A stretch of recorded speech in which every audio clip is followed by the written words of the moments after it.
I was a little bit disappointed yesterday, in as much as I was off. And there are various things in the world of broadcasting where you get yourself caught on various days of the year. And one of those was yesterday, the 4th day of May. And the only reason I was disappointed yesterday is because my wife came in and just said to me, "Hello, may the 4th be with you." And immediately I said, I was off the air. I knew I was going to escape it. But lo and behold, here I am on the 5th of May. And here we are. Yesterday was a big day. May the 4th be with you. Yes, it was Star Wars Day yesterday, so it's fitting there were a number of announcements about some upcoming projects from the franchise.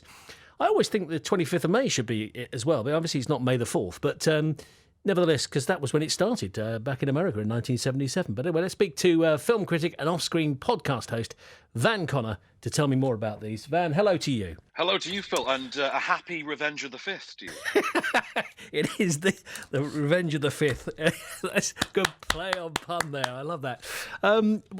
What was announced yesterday? Because I'm a bit confused as to where we're at with Star Wars, because sometimes I think it's finished, sometimes I don't think it's finished. What's going on? So as far as Star Wars goes, the Skywalker saga, as we're now referring to it, which is, the episodes as they were, they are now at an end. We've concluded those with the release of Rise of Skywalker just before Christmas. And as of May the 4th, as of yesterday, you can now watch the complete Star Wars saga, including Rise of Skywalker, if you're a subscriber to Disney Plus. So that's one thing they brought out to keep us all entertained during lockdown. You have, of course, also got the new streaming services that they're offering, the new streaming shows, which they've started with The Mandalorian.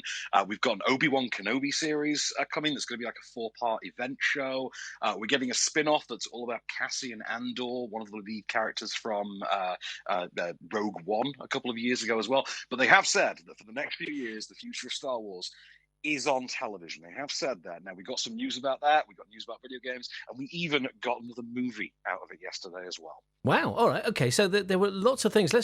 The future then is TV. So that's going to be via Disney Plus because they've got the rights. Is that right? That's absolutely right. Of course, Disney Plus is looking to strengthen that brand by using some of the established IP that they have, the intellectual property. We're going to see that a lot towards the end of this year when things like Marvel TV shows start up. I think we've got Falcon and Winter Soldier, for instance, Loki, shows like that, WandaVision. But of course, Star Wars is one of the big ticket items.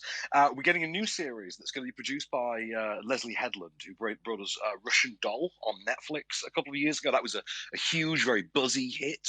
She's going to be doing what's being rumored to be an all-female Star Wars series. So that's something of note that it's got her involved. Suggests that this could come with some serious artistic clout as well. So that's something to look forward to on Disney Plus the next couple of years.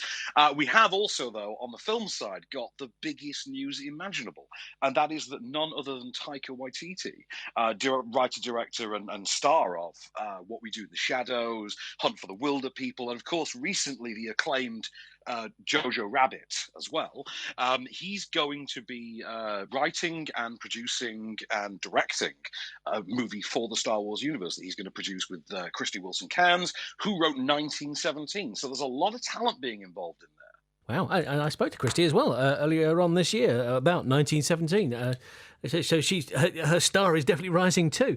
I mean, it's fascinating. You had a little slip up there, but it immediately made me pick up on it, which was, you mentioned sort of the stars, there's Star Trek and Star Wars, but Star Trek was a TV program that became films. Does it work the other way?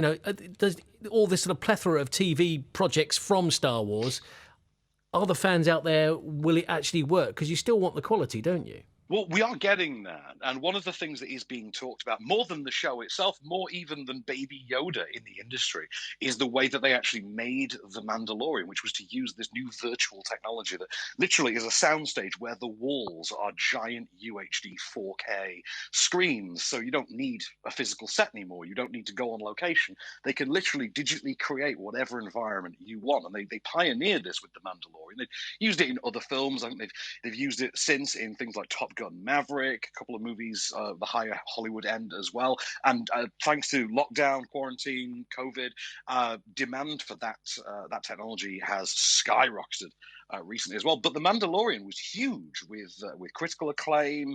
Fans loved it as well. It gave us Baby Yoda. I mean, the unrivaled star of 2019 was, of course, Baby Yoda.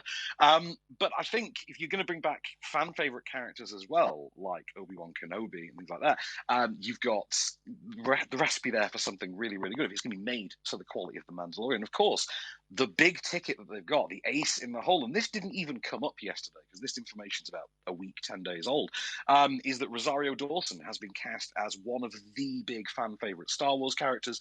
Her name is Ahsoka Tano. She is a protege of Anakin Skywalker prior to him becoming Darth Vader, and she is going to be used as a sort of bridging character in the way that Samuel L. Jackson is in the Marvel movies as Nick Fury. She's going to be this fan favorite character, Jedi Knight, ass-kicking lady who's going to venture around the galaxy and appear in all of these different shows, like Cassian Andor, like Obi-Wan even, and of course Mandalorian Season 2. Incredible, isn't it? The star of Star Wars never wanes. Really good to speak to you. Thank you very much indeed. You take care, man.